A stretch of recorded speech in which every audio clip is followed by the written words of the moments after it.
Assalamualaikum warahmatullahi wabarakatuh. Anak-anakku, santriwan santriwati kelas 3. Pada kesempatan kali ini Ustadz akan menjelaskan tentang merawat tumbuhan. Perhatikan ya. Jadi di sini ada suatu gambar di mana ada seorang anak memiliki kebun tomat. Anak ini cukup merawat kebun tomatnya dengan sangat baik.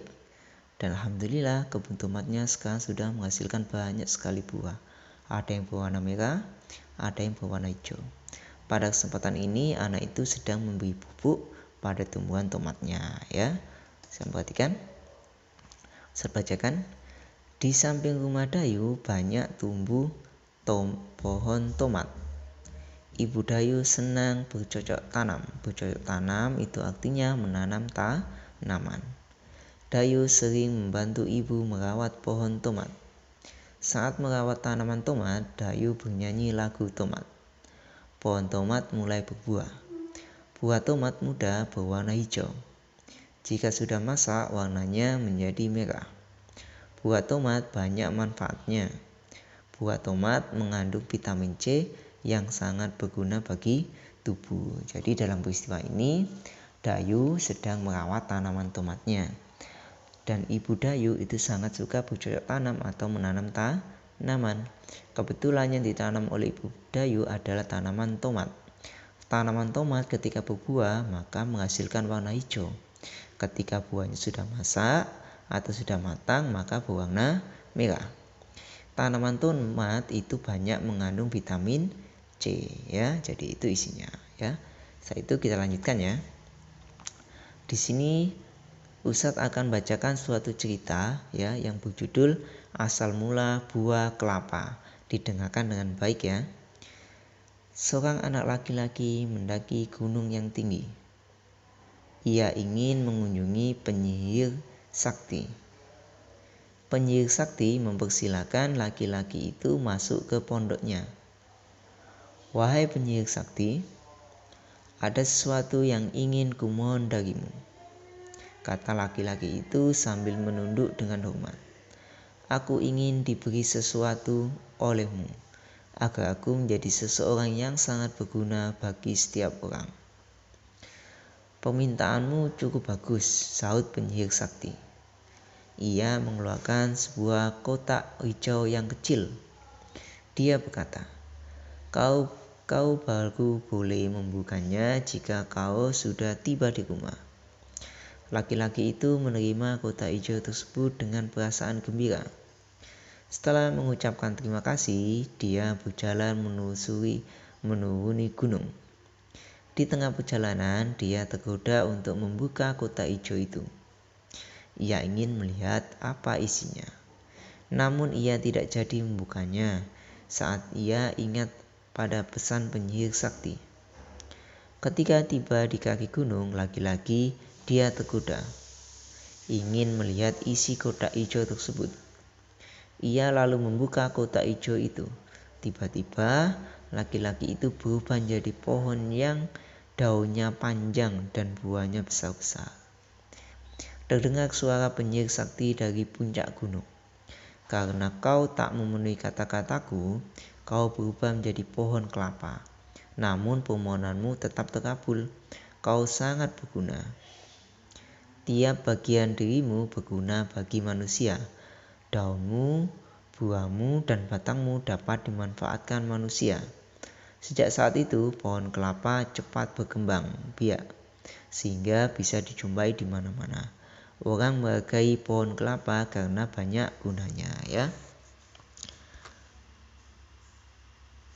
Jadi dalam bacaan ini ya dijelaskan bahwa pemuda ini diberi kotak hijau oleh seorang penyihir. Dan penyihirnya berpesan agar kotak hijau dibuka di rumah. Namun karena pemuda itu kurang sabar, maka dia membukanya ketika dia turun dari gunung. Ternyata ketika dibuka, tiba-tiba laki-laki itu berubah menjadi pohon kelapa ya. Meskipun dia tidak bisa membantu secara langsung, ternyata dia berubah menjadi pohon kelapa yang manfaatnya sangat banyak bagi manusia ya. Sekarang kita lanjutkan. yaitu sifat operasi penjumlahan. Perhatikan dengan baik ya. Di sini ada operasi penjumlahan ya. Kemarin kita sudah membahas tentang operasi penjumlahan juga. Kita lanjutkan lagi ya. Di mana sifat operasi penjumlahan itu semacam ini. Jadi kalau ada angka 425 ditambah 590 itu hasilnya 1015. Jika kita balik 590 ditambah 425 ternyata hasilnya juga sama, yaitu 1015. Maka dapat diambil suatu kesimpulan bahwa 425 ditambah 590 sama dengan 590 ditambah 425. Jadi ini bersifat kebalikan ya. Jadi bisa dibolak-balik kalau kita menjumlahkan suatu penjumlahan bilangan ya. Selanjutnya di buku tugas kalian ada pertanyaan semacam ini ya. Silakan kalian lengkapi. Oke, saya kasih contoh satu ya. 535 ditambah 400 sama dengan, nah jadi di sini kita isi 400 ditambah 535. Paham ya? Jadi kita tinggal tulis angka 400 ya. Oke, yang lainnya kalian bisa lanjutkan sendiri ya. Setelah ini selesai, kalian selesaikan semuanya, maka kita lanjutkan pada materi berikutnya, yaitu tentang ayo diskusi. Ya, diskusinya ini ya terkait dengan ini. Ustaz baca dulu peristiwanya. Bunga melati ukurannya kecil dan berwarna putih. Baunya harum dan menyegarkan. Bunga melati digunakan dalam tradisi suku-suku di Indonesia. Berbagai suku menggunakan bunga melati dalam pernikahan dan tarian. Oke. Di buku teks kalian itu ada suatu percakapan ya yang judulnya Bunga Melati yang Baik Hati. Silakan kalian bisa membaca teks percakapan itu dengan tuntas. Silakan dibaca ya teksnya. Nah, setelah kalian selesai membaca teks tersebut ya, nanti kalian bisa menuliskan siapa tokoh dalam teks tersebut. Nah, jadi nanti kalian tuliskan semua tokoh yang ada dalam teks tersebut dan kalian tulis karakternya. Karakternya itu contohnya semacam ini.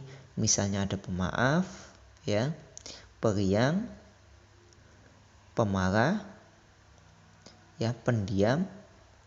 Nah, jadi itu adalah karakter dalam suatu cerita. Silakan ya dibaca dengan baik percakapan tersebut. Setelah itu kalian tulis tokohnya siapa saja. Setelah itu karakternya apa saja. Oke, paham ya? Dikerjakan dengan baik. Setelah selesai, maka di sini ada ayo bercerita, ya. Jadi dalam cerita ini ada seorang anak yang secara tidak sengaja itu menjatuhkan atau memecahkan pot bunga, ya. Jadi pot bunganya pecah, maka dia ketakutan, takut dimarahi oleh ibunya, ya. Di sini juga dijelaskan bahwa salah satu manfaat tumbuhan adalah untuk keindahan. Ya, jadi ini untuk keindahan. Di rumah Dayu banyak bunga yang ditanam dalam pot. Dayu senang merawat bunga-bunga dalam pot. Jadi ini adalah Dayu secara tidak sengaja memecahkan pot. Padahal pot itu milik ibunya, ya. Oke, jadi ini di sini intinya ya dalam peristiwa ini ketika kita melakukan suatu kesalahan maka kita jangan ragu untuk meminta maaf, ya. Oke, demikian nanti kalian bisa menyelesaikan semua tugas yang Ustaz berikan. Ustaz akhiri, jangan lupa tetap semangat untuk murojaah, tetap semangat untuk membuat hafalannya, dan jangan lupa sholat 5 waktunya dilaksanakan dengan baik, ya. Terima kasih. Ustaz akhiri. Wassalamualaikum warahmatullahi wabarakatuh.